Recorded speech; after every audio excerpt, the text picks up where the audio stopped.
Good morning, everybody. Thanks very much for having me, and thank you for BUI for facilitating this session. And congratulations to BUI for your win of the Microsoft Partner of South Africa. My name is Sasha. I'm from Sendmarc, where our purpose is to make the internet a safer place. And as Carter mentioned, we're going to run a poll at the beginning of this, and I'm going to ask you that question in a second. The title of this talk is How the World's Best IT Engineers Nearly Solved a $500 billion problem, and how they need you to finish the job. So that poll should be available to you, where we are just asking you, have you had someone, have you or somebody that you know been directly affected by phishing or an impersonation attack? And that's what we're going to be talking about today, of course, is impersonation of your email, otherwise known as spoofing, which leads to phishing. So you can answer that poll, and then we'll have a look at the results of that in a few minutes. But first, I want to start by telling you a story about a company. So this is a company called FACC.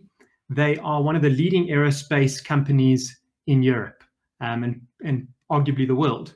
Their customers are companies like Airbus, Boeing, Bombardier.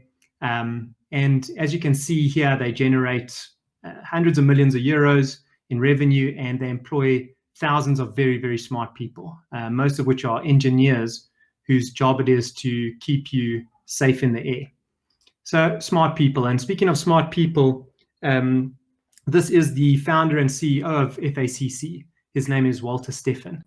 And he was CEO until one day he returned from a holiday back to Innsbruck and found out that his accountants had made a number of transfers and euro transfers to bank accounts, mostly in Hong Kong, and had transferred out 49 million euros based on email instructions that they thought they received from him. So they got, while he was away, they received a bunch of email instructions from his email address, telling them that they had now concluded an acquisition of a business, and that the acquisition now needed to be paid out, and they paid a whole bunch of transactions which added up to 49 million euros. Okay. Now, of course, these emails were not sent by him. They were impersonations of his email address. And Walter Stephan was fired from the company that he started and has never been able to return. So they, in that year, were about to post a 20 million euro profit. The attack cost them 49 million euros. They were able to stop the last of the 6 transactions and get back about 9 million euros. So luckily, they only lost 40 million euros, which caused them to make a 20 million euro loss. And forevermore, Walter Stephan will be known as the CEO that was fired after one of the greatest phishing attacks, or most lucrative phishing attacks ever launched against a private company. So if you Google Walter Stephan, you're going to get these kind of very rude pictures of Donald Trump screaming at you. So that's his legacy, and very difficult for him to change his reputation. So he's got permanent reputation damage. So I think we're here to talk about how this happened and what we can learn to avoid this in the future. And I think, as you'll see, I mean, this is a pretty serious tragedy for somebody like Walter Stephan and for the company at FACC. I mean, here's a guy who launched a business, very smart people, doing very important things, and the next thing he's ridiculed for the rest of his life, loses his job, and off we go. So I know that many of you in the audience are in the IT industry, so you'll understand what I'm talking about here. So forgive me if this seems a bit simplistic to you, but as in the Hacker's Toolkit, there are a number of different tools that one uses to penetrate a business and successfully steal money, steal data, do damage, deploy malware, etc., or ransomware. And one of those tools is impersonation. So it's not the only tool. It's not the be-all and end-all, but it's a critical tool to start the process of breaking into somebody's system. It's in some research projects comes up as a 91% of cybercrime start with an impersonation. So we kind of calling it here the hammer in the hacker's toolkit. So it's an essential tool. And it's really easy to use. So the way that email was designed, and many of you will know this, is that it wasn't designed with security in mind. It was actually designed much more to be like traditional mail, where you simply write on the virtual envelope who it must go to and who it's coming from. So you can, you can purport to be the sender of a mail from any address that you like. And this is a major problem. So how that works is that, you as someone sitting in South Africa are sending emails to your staff, your customers, and your suppliers. But somebody sitting in, and we're picking on North Korea here, so I apologize for picking on North Korea. They're not, obviously not all bad people, but we're just picking on North Korea because we do see sometimes attacks coming from those IP addresses. Someone sitting in North Korea could be sending emails to your staff, customers, and suppliers from your email address. Okay, so most people think that that's not a good thing. So, I mean, it would be easy enough if it was just North Korea, right? Because what we do is we just ban all email coming from IP addresses from North Korea. But it's not as simple as that. And the reason for that is that as businesses, we are sending email from many different countries and many different IP addresses every day. And the reason for that is because we are using a whole bunch of different cloud services, whether it's Microsoft Mimecast for your mail, or it's Salesforce for your CRM system or your billing systems. You might have Sage 1, you might be using SAP, and all those systems are sending email addresses from your domain. And that infrastructure, that kit, is hosted in different countries. So those emails are coming from all these IP addresses around the world. So you can't just kind of use a country ban or IP ban to solve this problem. And at the same time, you might be sitting there thinking, okay, well, no, look, I've got this covered because I've got the best, cybersecurity protection software running. My perimeter is protected, etc.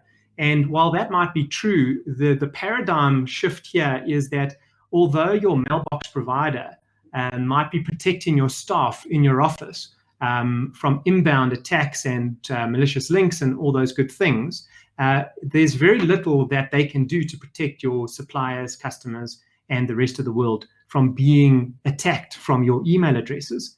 And in this way, impersonation is like a hammer, and it can be used to hit almost anybody. And the major mailbox providers understand this. I mean, Mimecast themselves understand this. Microsoft understand this. So if you look at Microsoft and Mimecast and those kinds of businesses, and even Google, you'll see that they have implemented a standard, which I'm about to share with you, to protect others from their email addresses. And they've actually outsourced it because it's not something that they offer in their core suite of spam filtering and mail protection. So that just makes the point. And lastly, if you think this is not a problem in South Africa, unfortunately, we are the third largest.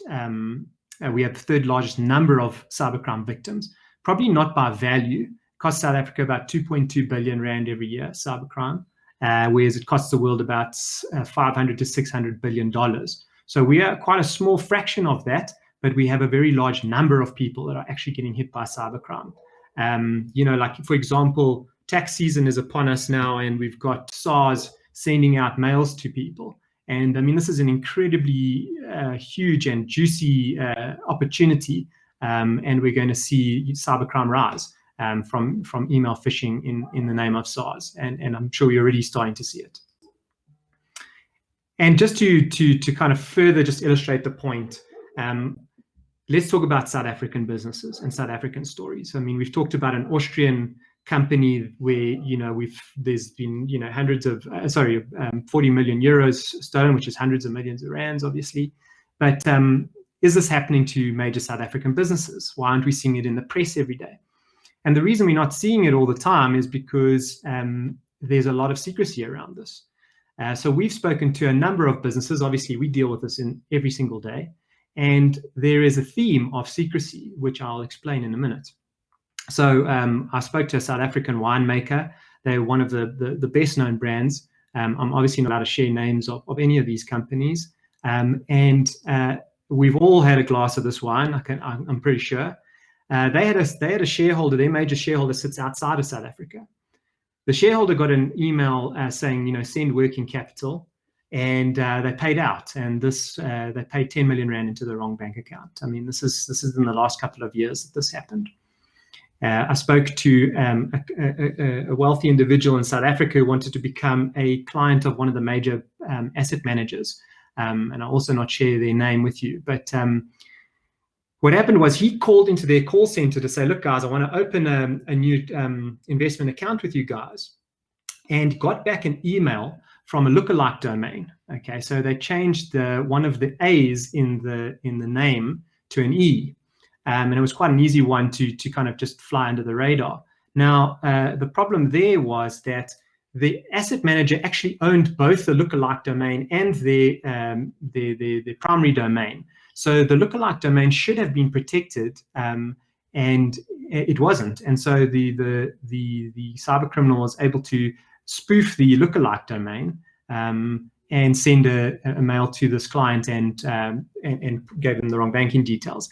Luckily, he was able to get back 75% of his money from FNB, which was a transactional bank for this asset manager, and only lost 1 million rand. So what's interesting about the story, though, is that the asset manager completely washed their hands of it. They were absolutely not interested in helping this individual, in trying to work out what happened in their call center where it perhaps leaked and someone gave a tip off to someone to send this mail. They basically said, it's your problem, you paid the money into the wrong bank account, goodbye. So that's the type of treatment you can get if you are the victim of this type of deposit fraud. Another story, another wealthy South African has a trust sitting in Switzerland. And if you've got a trust in Switzerland, you don't meet with them every day. You meet with them once a year, twice a year. So he has his meeting with his Geneva-based trust, and they say to him, he's going through the balance sheet, and half the money's gone. He says, what's going on, guys? Oh no, but you've been sending us emails telling us to deposit money here, there, and everywhere. We've got a whole bunch of emails from you. Okay. Of course, these emails were impersonations of his email address, were sent to his Swiss trust trustees, and they paid out the money. And that was like normal behavior for a Swiss trust, right? In this instance, the trustees decided they wanted to keep the client, so they actually went 50-50 on the loss. So that was quite pleasant of them. So he only lost $350,000. Last two, and I think are interesting. This big law firm, and this is actually, I could share the name because it actually was, it's a case study and it went before the High Court. Just like fascinating, the creativity that happens. So, the criminal opens an account with this large law firm and says to them he's going to be collecting debts of people who owe him money. He then goes and fishes a whole bunch of people, okay? And they pay these deposit frauds into this trust account at this very reputable firm. So they think they're doing the right thing. He then tells the firm, look, all my debts have been collected, you can pay me out. The firm pays him out, thinking it's completely normal, and he vanishes. Only for the individuals who've been fished come along to the law firm and say, yeah, but we were paying our deposits for our houses and all these things and into your trust account. And I think herein is the tragedy. So now you've got this big law firm in South Africa being sued by a whole bunch of innocent people. So an innocent law firm, there is such a thing as an innocent law firm, and all these innocent victims, and they're all going to court, where the law firm now has to hire advocates to actually represent them in court because they're being sued. So you've got two innocent parties going to court against each other, and the bad guys got away. And the last one, which I found quite like dark humor, was a landlord that I know. What happened was he got an invoice from their security company. Okay. Now the invoice was impersonated and details changed. They made the payment into the wrong account. Now the problem you've got with a security company is it's run by people who are quite rough and tough, as you might know. So this security company was run by somebody who might appear in a book by Mandy Wiener, like a Killing Kebble type of book. So now you got this guy saying to you, no, you didn't pay my invoice. And you're saying, well, I did pay your invoice, but your email was spoofed. So now it's quite an interesting conversation. And they also agreed to go 50-50.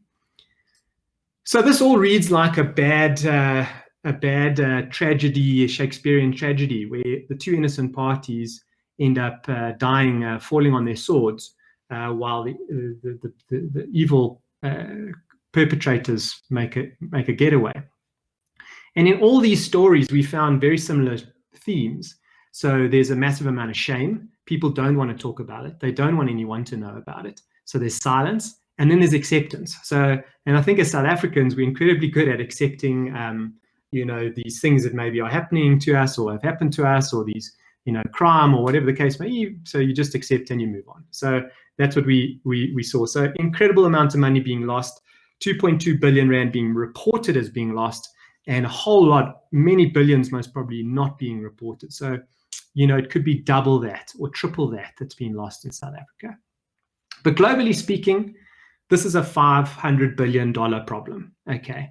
And it comes in the form of actual funds, loss of data, loss of reputation, people losing their jobs, the whole bunch. And as I mentioned, 91% of it starts with a phishing attack. All right, so it's a terrible situation, costing the world $500 billion. What are we going to do? So to the rescue comes Silicon Valley, right?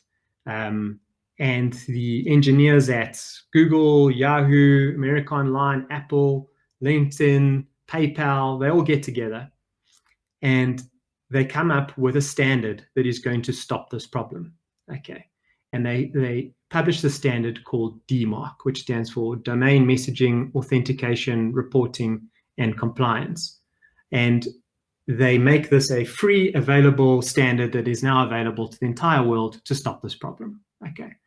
And let me explain to you very quickly how it works, okay? So what this standard asks for is really three things. It says, firstly, you must have a policy, a set of rules that the world must follow when it comes to your mail. The second part is you must have a key. So every mail must have a cryptographic key that encodes or basically breaks down the contents of the mail into a hash sum, and then on the other side it balances when it arrives, and this ensures that the mail hasn't been intercepted, hasn't been changed. So the mail that was sent is the one that's actually getting received.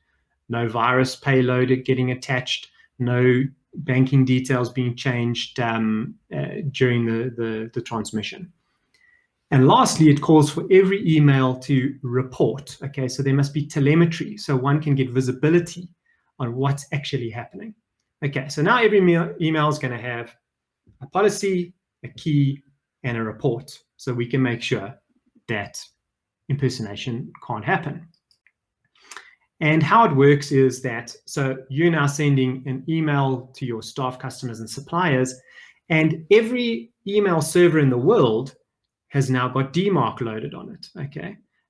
Or at least 90% of the receivers in the world, and of those, all the significant ones that you could mention, that you're most probably using, have got DMARC activated and are DMARC compliant, okay? So they're obviously a bunch that are, old technology, hasn't been upgraded for 10 years. They're not yet observing DMARC, but the vast majority of the significant players are doing this, and they're protecting all those people who are receiving your emails. So what happens is you send an email to your staff, your customers, and your suppliers, and their email receiving server looks to your policy. And when it looks to your policy, it can work out which are the authentic emails and which are the impersonated emails. And it can accept the authentic emails and reject the impersonated emails, okay? So happy days. This problem has now been solved. Except for one problem. And this is where the world's smartest engineers from Google, America Online, PayPal, and the others nearly solved the $500 billion problem. But they need you to finish the job. The problem comes in is that 78% of domains in the world still don't have a policy. So when you go to look on their DNS, which is where the policy is held on the DNS, there is a policy that says none, or there's no policy at all. Okay, there's no DMARC policy. So although there is this very clever, freely available, open standard that's been created by these engineers, the world hasn't yet properly adopted it. And that's what we are here to do, is to help you and the rest of the world adopt this policy, so that we can stop phishing and impersonation. So I'm going to move into the part now of this presentation where we're going to do a live demonstration of this for you. I scanned just a bunch of some of your emails, just a sample of those emails of yours that had like corporate domains. I left out the Gmails and those. So just of 15 that I scanned, 2/3 of you don't have a DMARC record. Okay, so you will see what you're going to see now is you're going to see whether your email address can be impersonated. So there's a high probability that 2/3 of you will be easily impersonated, and the other third may or may not be. It might be defended, might not be, because some of you haven't yet completed your DMARC implementation properly. So you haven't configured some of the standards in DMARC that are required for you to actually be protected. So you've kind of started the journey, but you're not there yet. So we'll see how this goes.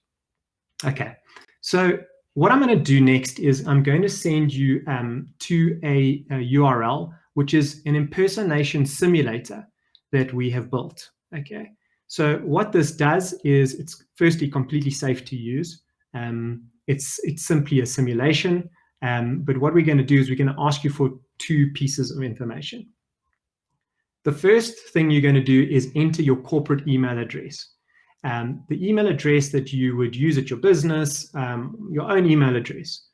And then the second email address we're asking you for is an alternate address. So something at your private Gmail or your Yahoo or your whatever might be, where we are going to deliver the phishing attack, where we're going to deliver the impersonation attack. So what our software will now do is it's going to attempt to impersonate your corporate address and deliver a fake invoice to your receiving address, your alternate address. Okay, so that's what I'm going to ask you for.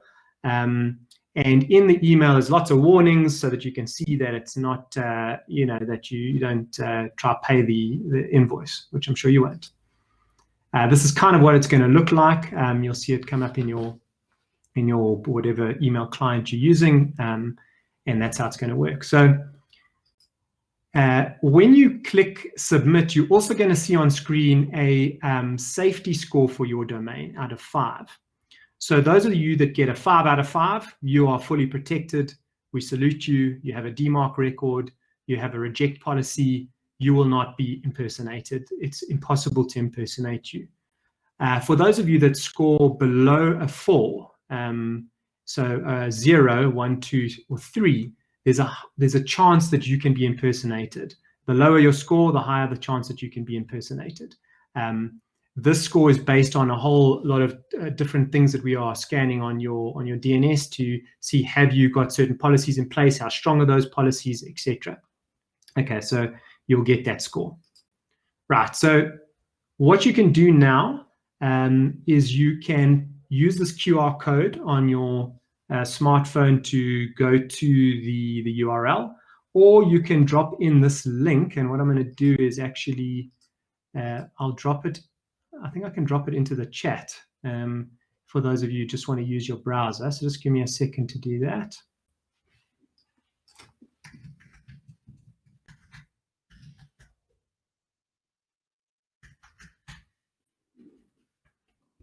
Restarting the demonstration here because it does time out if it's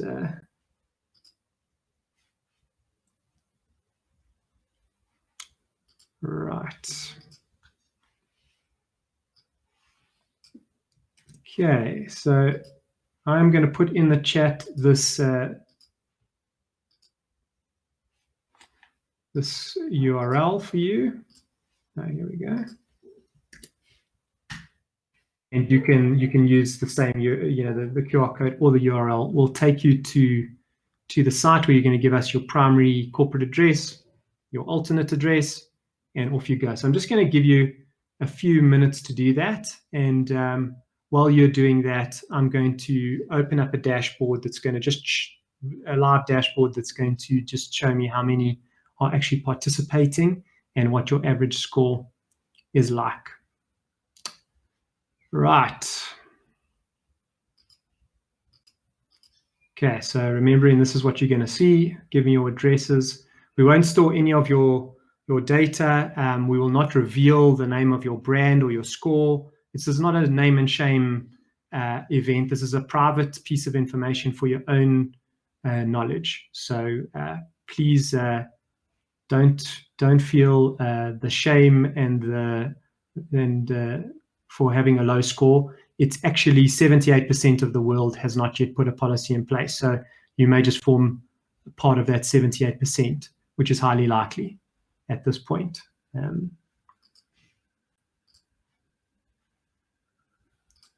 Okay, so I'm going to open the dashboard now. And I'm going to go to share my screen with you.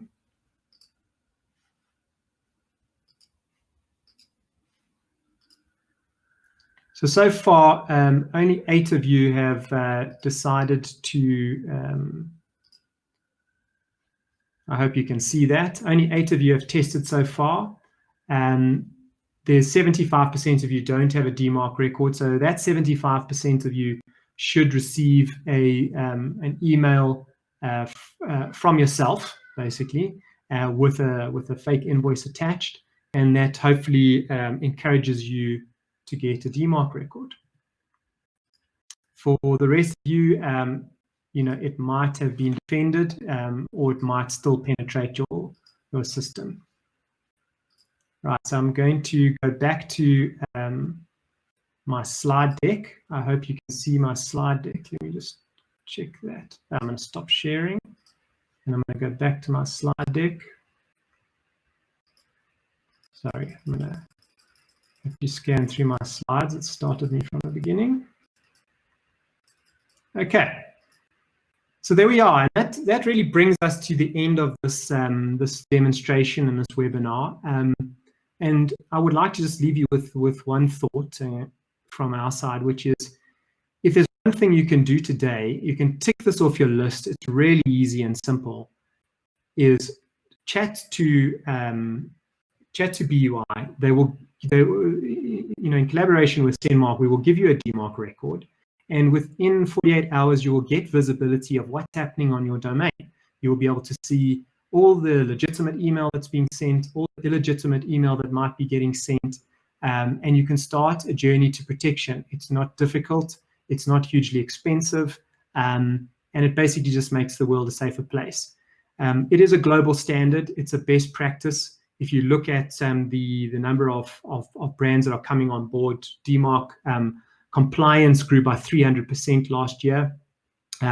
You've got major governments like, Department of Homeland Security in the US declared it as an absolute must for all departments of government. So the US government is actually one of the largest early adopters of the standard. So you'll find they're using a policy called P equals reject, the reject policy, the highest level. So they'll score 5 out of 5. If you look at the Australian government, they're on the same mission. They've made it law. The UK and EU has made it clear that that's the way to go, and that it fits with GDPR and all those good things. So it is a global standard. There are many ways to do this, and we just encourage you to go ahead and add a DMARC record. And by the end of next week, let's make that the deadline, and tick that off your list of good things to do for your business. Okay, that brings me to the end of my presentation. So Carter, I'm not sure if you want to, oh yes, I have to ask my question now. So what I'll do is I will ask the following question, and the first person to get it right apparently wins a prize. So if you were listening, let's go with how much did FACC lose in their phishing attack? No. $0 million? No. $40 million? No. 20 million euros? No. 40 million? Which currency? 40 million, which currency? 40 million euro. Okay, there we got it. Okay, so there we got a winner. Carter, I'm sure you're looking there, and you will award the prize.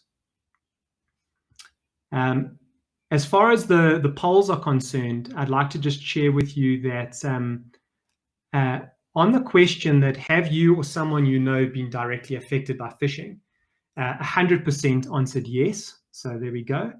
And then there was another one. What is DMARC? Oh, what is DMARC? Domain-based messaging authentication reporting conformance. Yes.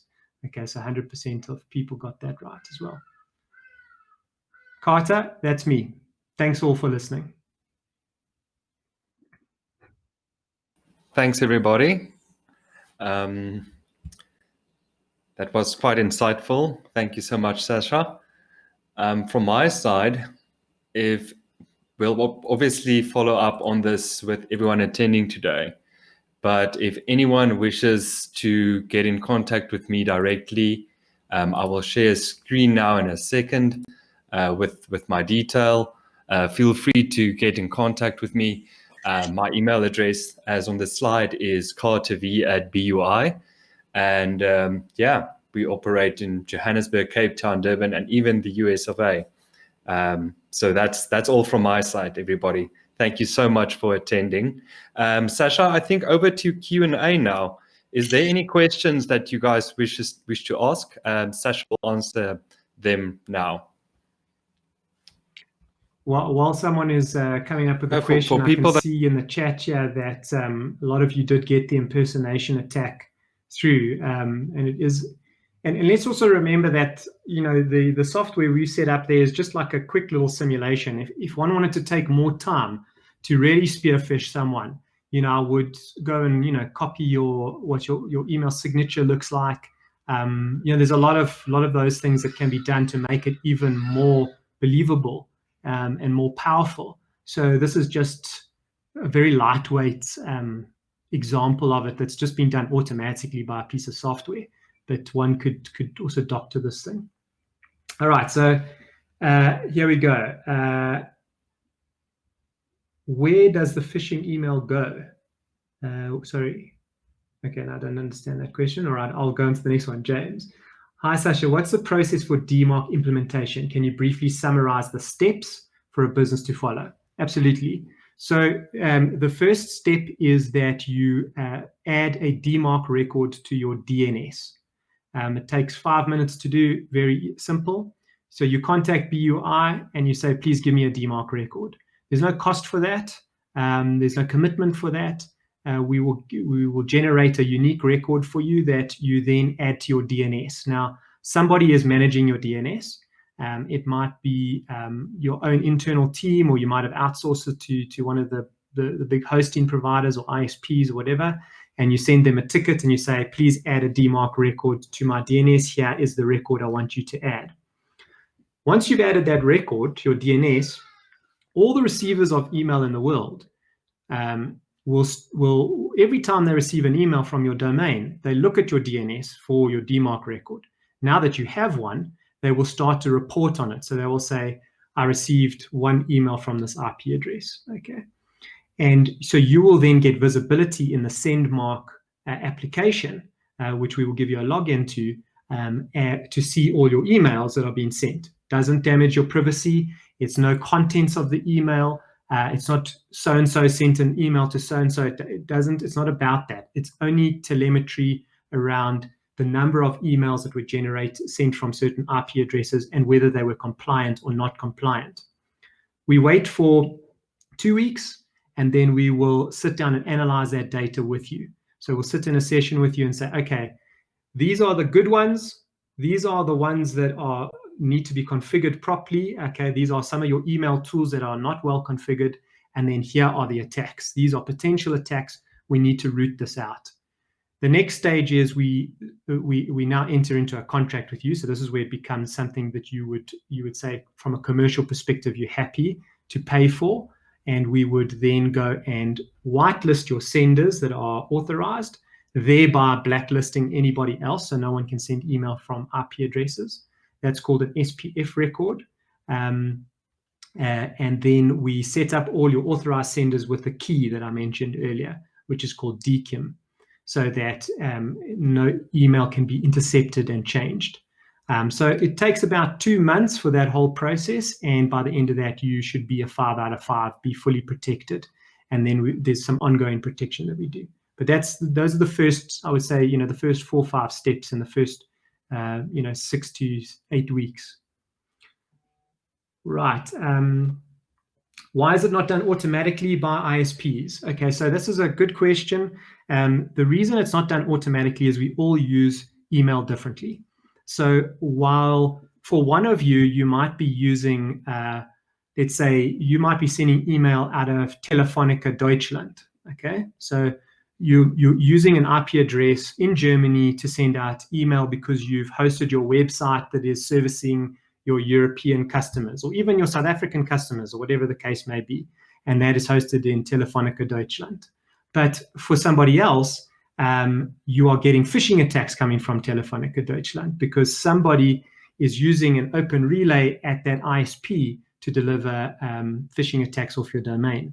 So it's very difficult for anyone to do this automatically. It has to be done. It's customer specific. It's solution specific to what you are running, which tools you're running, where you're running them from, where you've got offices, etc. If you had to just go and switch on protection straight away without going through the process of actually looking at the data, which is largely what a tool like Sendmarc does for you, or any of the good DMARC tools, it will show you what you need to protect and what you should whitelist and blacklist. So that's the reason it can't be done automatically. All right, that's the same question. Example of a report. Sure, I can show you an example of a report. Give me 1 sec here and I will open it up.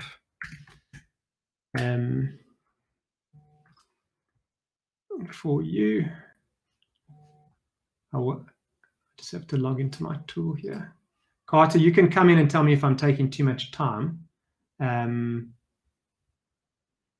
One that don't have the time or the luxury to keep going on this, feel free to drop off. This is pre-recorded, so we will publish this. So if you have to go, feel free to leave. Thanks for attending. But I think, Sasha, you can go on if you want to. I think there's still a few questions to answer.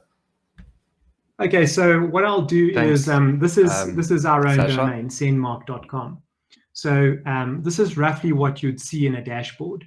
It tells you, so I can choose a date range. So I could say, let's look at the last month. So at Sendmarc, we sent only 469 emails in the last month. Of those, 99.4% were compliant, and they were sent off of 292 IP addresses. Okay, so you can see we've got a high level of compliance.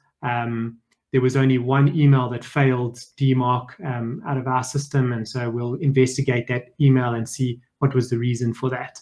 But the rest of our email is completely compliant.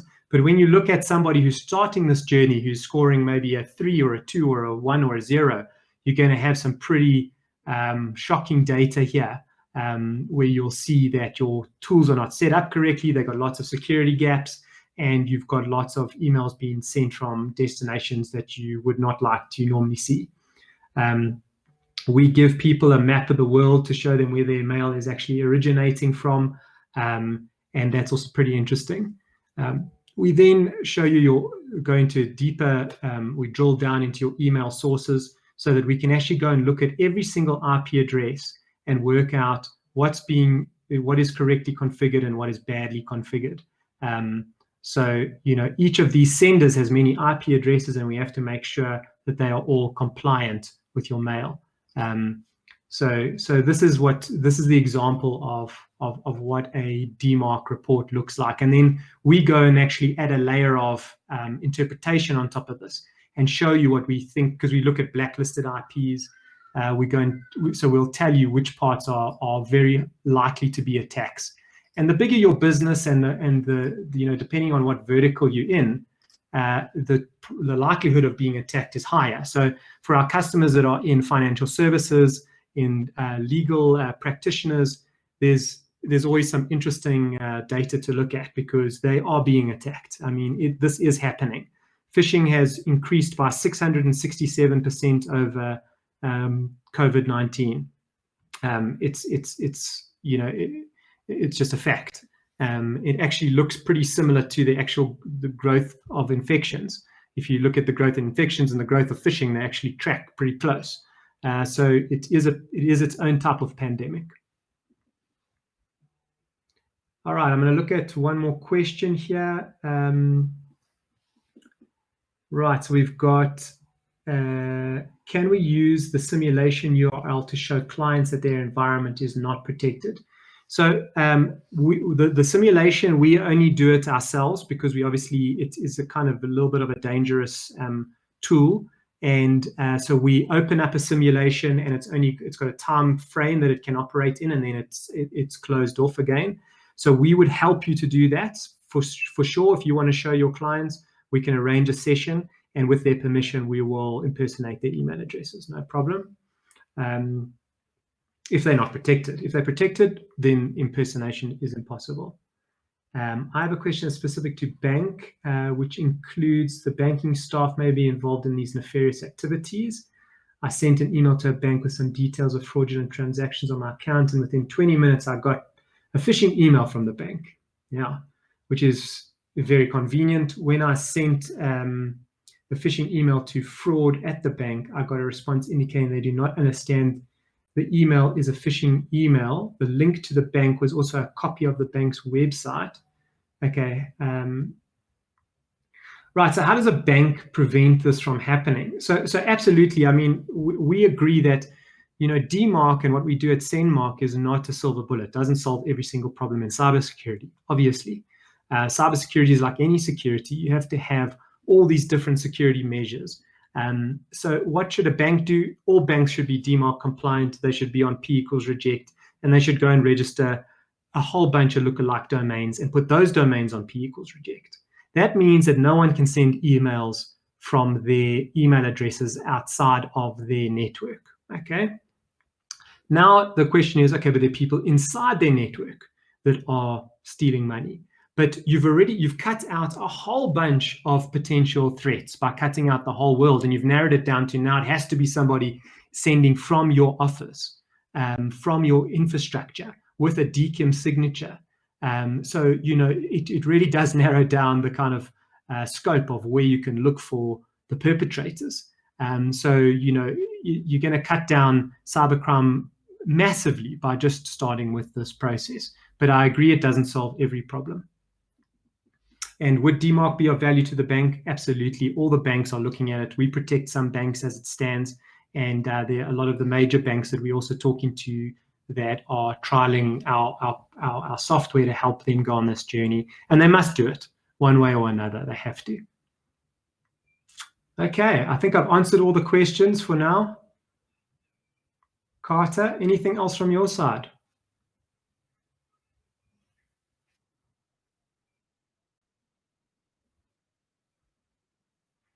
Thanks all for attending. I really appreciate the opportunity to talk to you. Thanks everybody for attending from BUI's side. We look forward to hearing from you, and some comms will come your way in the next few days. We'll reach out to you. Have a lovely week and excellent weekend, guys. Cheers. Cheers all.